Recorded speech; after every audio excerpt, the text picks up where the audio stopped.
नमस्कार। एक बार फिर से स्वागत है English for Hindi medium channel में। जैसा कि पिछले वीडियो में हम बात कर रहे थे ग्रामर में सेंटेंसेस की और उनके पार्ट्स की, उसी चीज़ को हम और आगे कंटिन्यू करेंगे और हम डिस्कस करेंगे कि सेंटेंस के जो मेजर पार्ट्स हैं क्या उनका भी कोई डिवीज़न है और जो मेजर पार्ट्स हैं वो एक्चुअल में होते क्या हैं, कैसे हम उनको आइडेंटिफाई करें। तो चलिए शुरू करते हैं सेंटेंसेस के पार्ट्स के बारे में।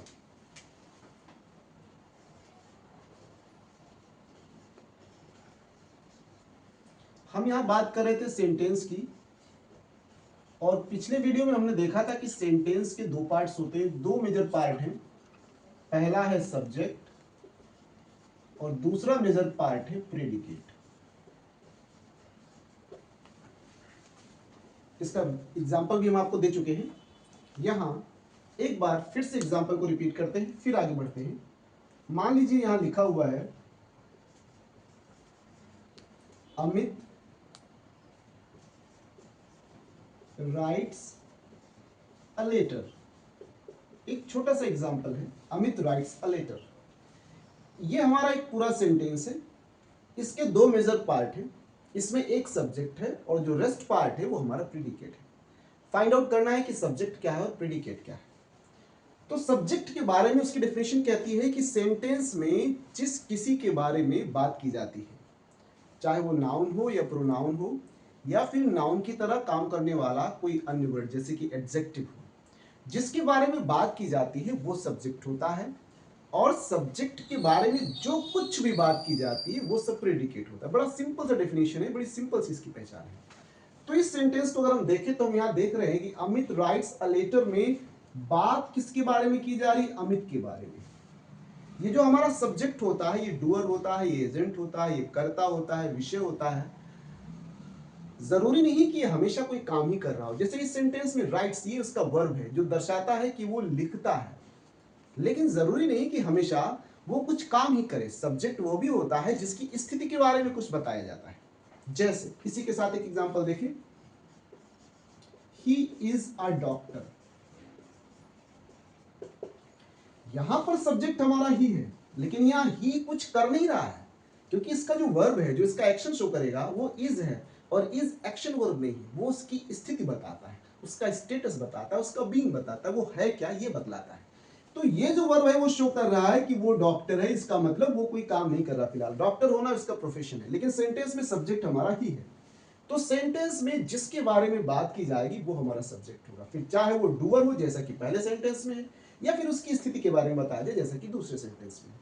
तो अमित राइट्स अ लेटर में अमित हमारा सब्जेक्ट हो गया और बाकी जितना भी पार्ट से राइट्स अ लेटर ये हमारा प्रेडिकेट हो गया। ठीक इसी तरह से दूसरे सेंटेंस में ही हमारा सब्जेक्ट हो गया, इज अ डॉक्टर, जितना भी हमारा बचा हुआ पार्ट है वो सब हमारा प्रेडिकेट हो गया। अब सब्जेक्ट हमें क्लियर हो गया और प्रेडिकेट हमें क्लियर हो गया। अब हमें देखना है कि क्या सब्जेक्ट के भी कुछ पार्ट होते हैं क्या, या प्रेडिकेट के भी कुछ पार्ट होते हैं क्या। सब्जेक्ट और प्रेडिकेट ये मेजर डिवीजन है, लेकिन अगर हम इसकी और डेप्थ में जाएं और गहराई में जाएं तो हमें पता चलता है कि सब्जेक्ट्स के भी पार्ट्स होते हैं और प्रेडिकेट्स के भी पार्ट होते हैं।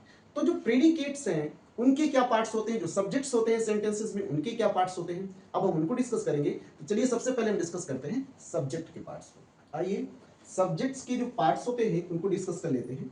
सेंटेंस में जो एक सब्जेक्ट होता है वो एक सिंगल वर्ड का भी हो सकता है और एक वर्ड से ज्यादा का भी हो सकता है।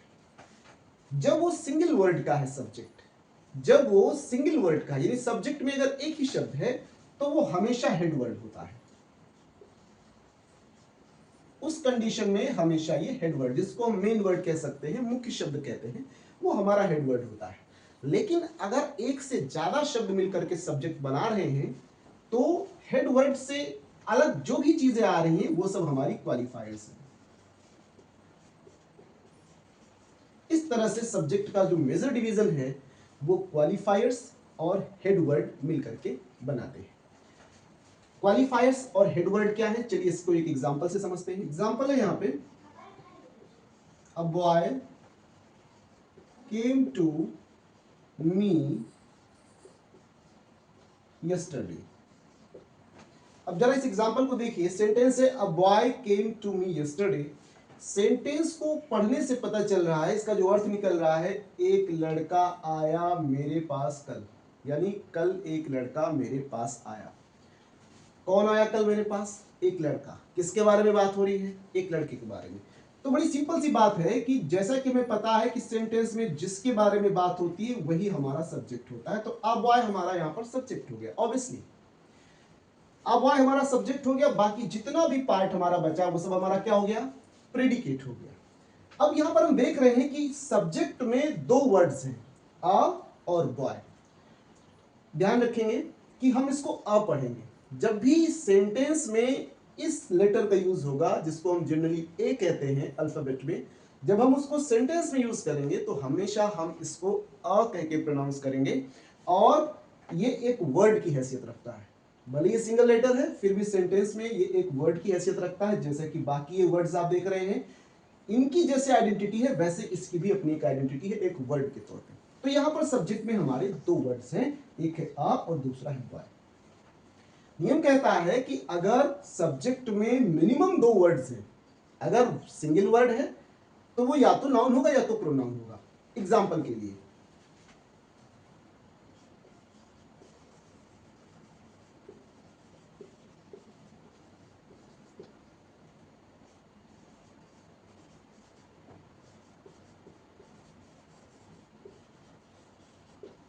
यहां दो सेंटेंसेस देखिए, he gave me a book, उसने मुझे किताब दी।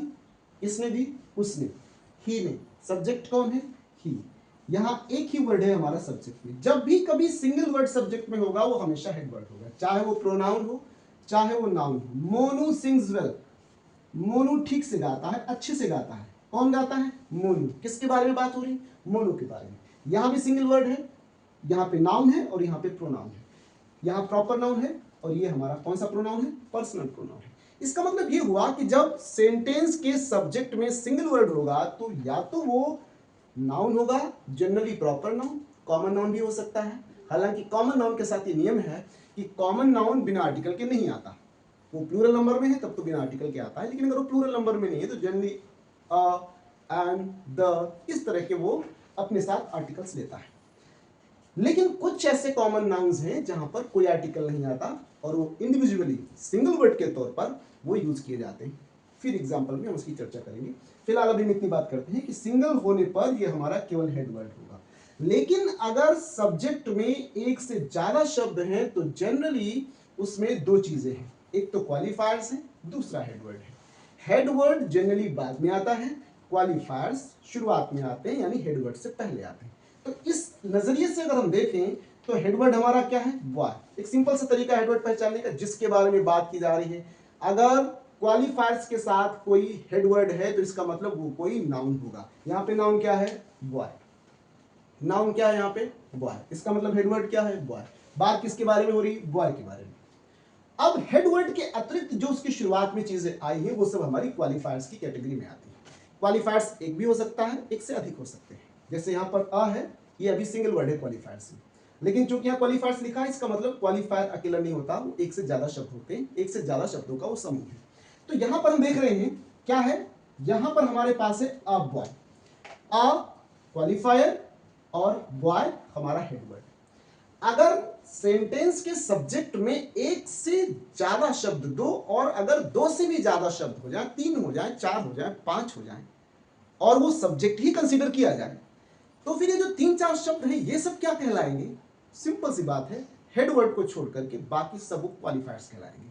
लेकिन क्वालिफायर्स में सिर्फ हम उन्हें क्वालिफायर्स नहीं कहते, क्वालिफायर्स का भी अपना एक डिवीजन हो जाता है। क्वालिफायर्स का क्या डिवीजन होता है अब हम उसकी चर्चा करेंगे और बताएंगे कि क्वालिफायर्स अगर एक से ज्यादा हैं तो वो किन किन नामों से जाने जाते हैं, उनकी पोजीशन क्या होती है सब्जेक्ट में, और कैसे उनको आइडेंटिफाई करते हैं। चलिए आगे देखते हैं। आइए देखते हैं क्वालिफायर्स का डिवीजन क्या है। नंबर एक, डिटरमाइनर।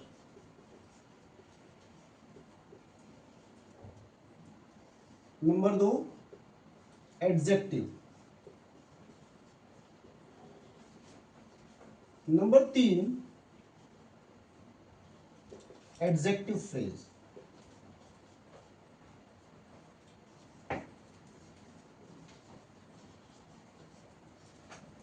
तो जो क्वालिफायर्स है उनका मेजर डिवीजन है कि डिटरमाइनर, एडजेक्टिव और एडजेक्टिव फ्रेज मिलकर के क्वालिफायर्स का निर्माण करते हैं। तो क्वालिफायर्स अकेले नहीं होते, उनकी तीन मेजर पार्ट है, तीन मेजर सेक्शन है। एक डिटरमाइनर है, फिर एडजेक्टिव है, एडजेक्टिव फ्रेज है।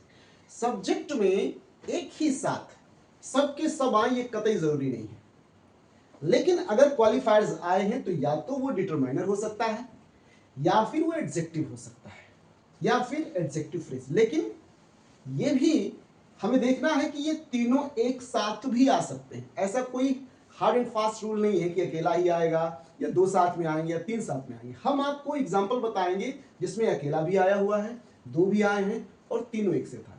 बस ये ध्यान रखना है कि ये जो हमारे डिटरमाइनर्स हैं उसमें जो सीक्वेंस हमारा होता है वो सबसे पहला हमारा सीक्वेंस में लिख देता हूं क्या होता है। सबसे पहले हमारा डिटरमाइनर आता है, उसके बाद सेकंड नंबर पे हमारा एडजेक्टिव आता है, थर्ड नंबर पे हमारा हेड वर्ड आता है,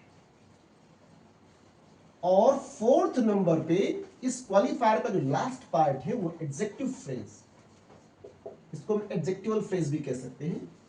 ये फ्रेज हमारा ये हेड वर्ड के बाद आता है, और जहां पर एडजेक्टिव फ्रेज हमारा खत्म होता है वहां से हमारा प्रेडिकेट का पार्ट शुरू होता है, वहां से हमारा प्रेडिकेट स्टार्ट हो जाता है।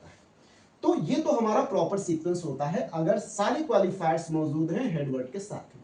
अब हम एक एक को डिस्कस कर लेते हैं एक एक एग्जांपल से। मान लीजिए यहां लिखा हुआ है a child is weeping. A child is weeping, subject क्या है? A child. कितने वर्ड्स हैं? दो, आ और चाइल्ड। आ क्या है? वैसे तो ये मेजरली ये क्वालिफायर है, लेकिन क्वालिफायर में ये क्या है?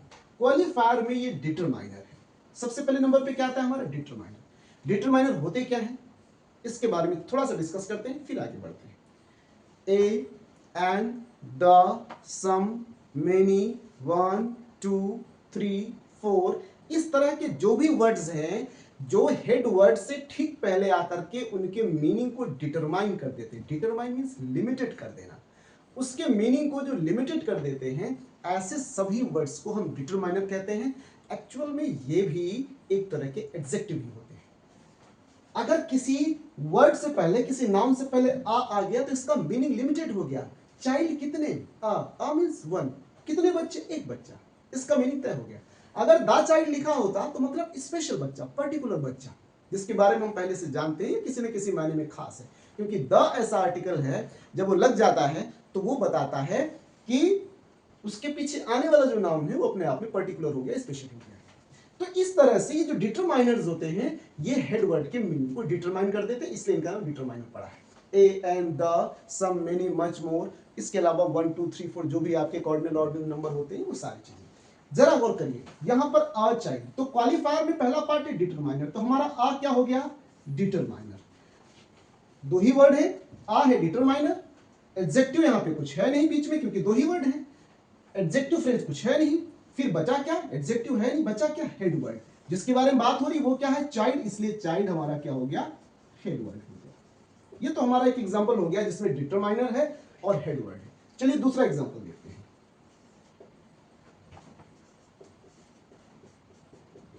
A little bird sang, एक छोटी चिड़िया ने गाया। A little bird sang, हम सब्जेक्ट पे फोकस कर रहे हैं, सब्जेक्ट की बात कर रहे हैं। अब जरा सब्जेक्ट देखिए क्या है? A little bird, एक छोटी चिड़िया, ये हमारा पूरा सब्जेक्ट है। डिवीजन करें तो आ क्या है? डिटरमाइनर। अब डिटरमाइनर के बाद अगर कोई और भी शब्द आया हुआ है डिटरमाइनर और हेडवर्ड के बीच में तो ऑब्वियसली वो एडजेक्टिव है।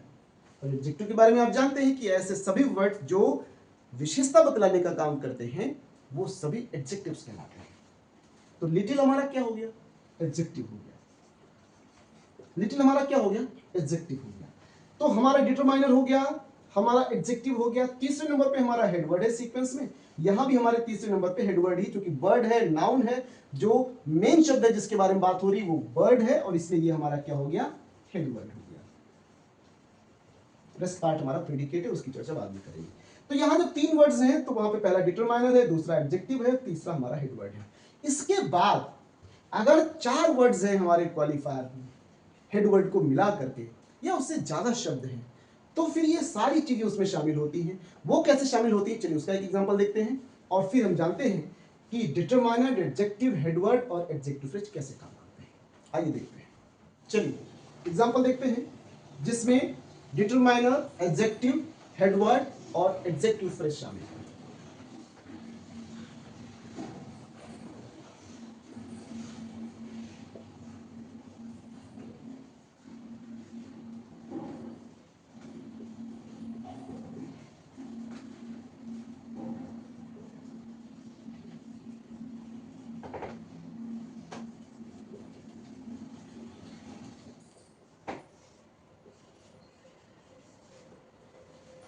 A young man with blue eyes met me on the way.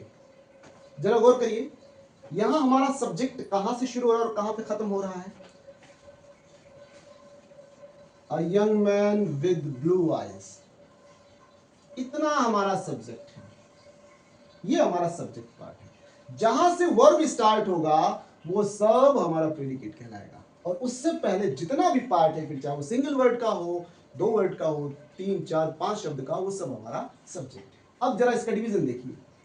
Uh determiner, young adjective, man headword, ये इतना पार्ट विद ब्लू आइज, ये हमारा एडजेक्टिव फ्रेज, ये हमारा हो गया एडजेक्टिव फ्रेज। यहां पर एक वर्ड आपके लिए नया हो सकता है, फ्रेज। ये क्या है, चलिए इसको बता देते हैं, फिर उसके आगे बात करते हैं।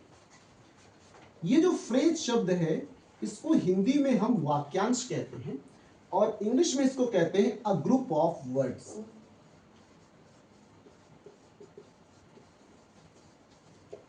अ ग्रुप ऑफ वर्ड्स, एक से अधिक शब्द हैं तो वो हमारे फ्रेज के रूप में हो सकते हैं अगर वो सेंटेंस में उसके अर्थ को पूरा करने में मदद कर रहे हैं। फ्रेज का काम होता है सेंटेंस में जहां पर वो आते हैं उसके मीनिंग को कंप्लीट करने का काम करते हैं। अब ये फ्रेज होते कैसे हैं? अगर कोई भी शब्दों का समूह नाउन की तरह काम कर रहा है तो हम इसे नाउन फ्रेज कहेंगे। अगर ये एडजेक्टिव की तरह काम कर रहा है तो हम इसे एडजेक्टिव फ्रेज कहेंगे। अगर ये एडवर्ब की तरह काम कर रहा है तो फिर हम इसे एडवर्ब फ्रेज कहेंगे। तो यहां पर हम बात किसकी कर रहे हैं? एडजेक्टिव फ्रेज की। ऐसा फ्रेज यानी शब्दों का वह समूह जो एडजेक्टिव की तरह काम करता है। एडजेक्टिव का क्या काम है? विशेषता बतलाना। गौर करिए, with blue eyes, blue eyes होना क्या है? विशेषता है। किसकी विशेषता है? मैन की। तो यहां पर हम देख रहे हैं विद ब्लू आइज, ये जो शब्द समूह है ये एक फ्रेज है और चूंकि ये एडजेक्टिव का काम कर रहा है इसलिए हम इसको एडजेक्टिव फ्रेज कहेंगे। खासियत देखिए, एडजेक्टिव फ्रेज हमेशा हेडवर्ड के बाद में आता है, डिटरमाइनर और एडजेक्टिव हमेशा हेडवर्ड से पहले आते हैं। जहां पर हमारा एडजेक्टिव फ्रेज खत्म हो जाता है वहीं से हमारा वर्ब स्टार्ट होता है और वर्ब प्रेडिकेट का हिस्सा है और वो हमारा प्रेडिकेट का पार्ट कहलाता है। तो इसका मतलब हमने यहां पर देखा कि हमारा सब्जेक्ट जो है उसका जो क्वालिफायर पार्ट होता है उसका क्या डिवीजन है और हेड वर्ड के साथ मिलकर के वो कैसा काम करता है, यहां पर यह चीज आपको क्लियर हो गई होगी। तो मुझे उम्मीद है कि सब्जेक्ट और सब्जेक्ट से जुड़ी हुई जो उसके पार्ट्स है, क्वालिफायर्स और हेडवर्ड, फिर क्वालिफायर्स का जो डिवीजन है वो आपको इजीली समझ में आ गया होगा।